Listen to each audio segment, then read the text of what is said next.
Hello दोस्तों, आज की इस हमारी वीडियो में आप सभी लोगों का बहुत बहुत स्वागत है। दोस्तों, इस वीडियो में हम रानी अवंतीबाई जी के जीवन के बारे में जानेंगे, उनके लाइफ से जुड़ी महत्वपूर्ण जानकारी प्राप्त करेंगे। तो दोस्तों, मेरी इस पूरी वीडियो देखने के लिए शुरू से लास्ट तक बने रहिएगा। अगर दोस्तों आप लोग मेरे चैनल पर नए हैं तो मेरे चैनल को लाइक और सब्सक्राइब अवश्य कर लीजिएगा।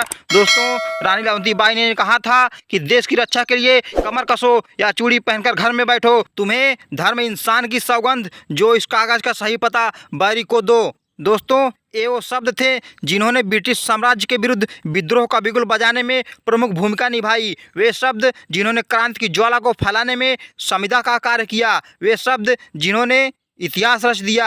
वे शब्द जो इतिहास में अमर हो गए। यह शब्द थे प्रथम स्वतंत्रता संग्राम में मध्य भारत की प्रमुख सूत्रधार वीरांगना अवंतीबाई जी के, जिनकी अप्रतिम शौर्य गाथा आज भी हम सबको प्रेरित कर रही है। 16 अगस्त 1831 को महकनी जिला सिवानी मध्य प्रदेश में इनका जन्म हुआ था। बालिका अवंतीबाई की प्रारंभिक शिक्षा मनकेहनी गांव में ही हुई। उसे बचपन से ही घुड़सवारी और तलवारबाजी का बहुत शौक था। लोग बालिका अवंती की घुड़सवारी और तलवारबाजी को देखते और आश्चर्यचकित हो जाते। जैसे जैसे बालिका अवंतीबाई बड़ी होती गई, उसके साहस और पराक्रम के किस्से आसपास के क्षेत्रों में फैलने लगे। विवाह योग्य होने पर पिता जुझार सिंह ने बेटी अवंतीबाई का रिश्ता रामगढ़ के राजा लक्ष्मण सिंह के पुत्र राजकुमार विक्रमादित्य से कर दिया। विवाह के उपरांत जुझार सिंह की यह साहसी बिटिया रामगढ़ रियासत की कुलवधू बनी। सन 1850 में राजा लक्ष्मण सिंह की मृत्यु हो जाने पर राजकुमार विक्रमादित्य का रामगढ़ के राजा के रूप में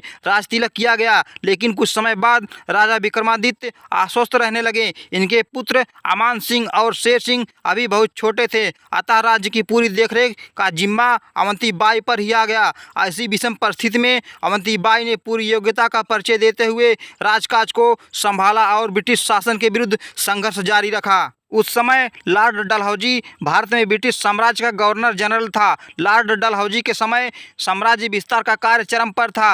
अपनी हड़प नीति के कारण डलहौजी तमाम राज्यों का अपने साम्राज्य में विलय कर चुका था। जब उसे राजा विक्रमादित्य की अस्वस्थता का पता चला तो उसने रामगढ़ रियासत को कोर्ट ऑफ वार्ड्स के अधीन कर लिया और रामगढ़ के राज परिवार को पेंशन दे दी। इस घटना से अवंतीबाई अत्यंत व्यथित हो गईं। दुर्भाग्य से इसी दौरान मई 1857 में राजा विक्रमादित्य का स्वर्गवास हो गया और संपूर्ण जिम्मेदारियों का दायित्व अवंतीबाई पर आ गया। सन 1857 में देश में स्वतंत्रता संग्राम का बिगुल बजा तो क्रांतिकारियों को संदेश रामगढ़ भी पहुंचा। रानी अवंतीबाई ब्रिटिश शासन से पहले ही अपमान का घूंट पी पी कर बैठी हुई थी। उन्होंने अपने आसपास के सभी राजाओं को क्रांति का संदेश देने के लिए चिट्ठी लिखी, जिसके साथ कांच की चूड़ियां भी थीं। चिट्ठी में संदेश था, देश की रक्षा के लिए कमर कसो या चूड़ी पहनकर घर में बैठो। इस पत्र का व्यापक प्रभाव पड़ा। तमाम देशभक्त राजाओं और जमींदारों ने ब्रिटिश शासन के विरुद्ध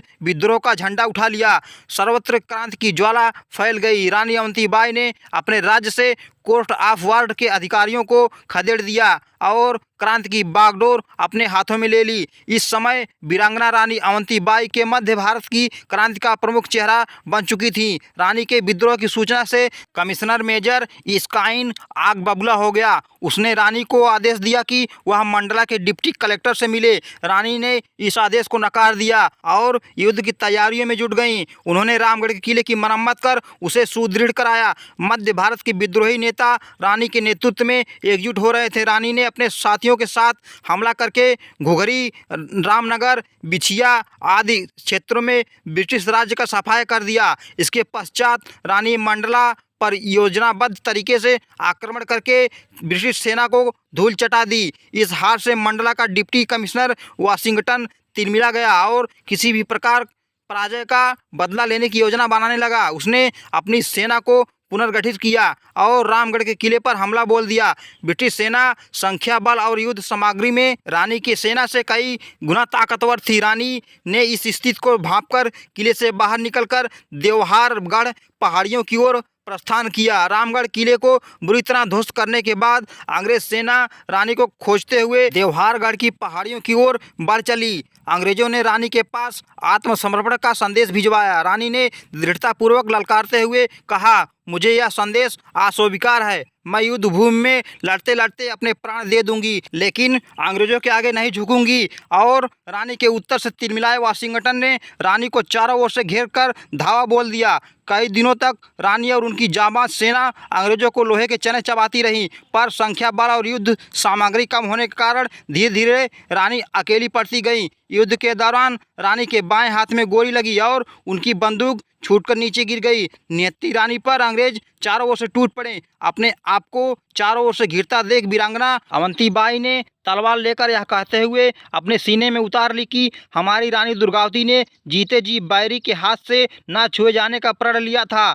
मृत्यु शैया पर लेटते हुए इस महान वीरांगना ने अंग्रेज अफसर से कहा, ग्रामीण क्षेत्रों के लोगों को मैंने ही विद्रोह के लिए उकसाया है, प्रजा बिल्कुल निर्दोष है, उसे पीड़ित मत करना। ऐसा कहकर वीरांगना अवंती बाई ने हजारों लोगों को अपने अंग्रेजों के अमानवीय व्यवहार और फांसी से बचा लिया। धन्य है यह वीरांगना जिसने एक अतुलनीय उदाहरण प्रस्तुत कर 1857 के प्रथम स्वाधीनता संग्राम में निरंतर लड़ते हुए 20 मार्च 1858 को अपने प्राणों की आहुति दे दी। इनका जीवन और उज्जवल चरित्र हमें सदैव राष्ट्र निर्माण, शौर्य, बलिदान और देशभक्ति की प्रेरणा देता रहेगा। दोस्तों, ये थी रानी अवंती बाई की कहानी। दोस्तों, अगर यह कहानी आपको पसंद आई हो तो वीडियो को लाइक और चैनल को सब्सक्राइब करें, और इसी के साथ मिलते हैं नेक्स्ट वीडियो में नेक्स्ट टॉपिक के साथ। तब तक दोस्तों, जय हिंद, वंदे मातरम।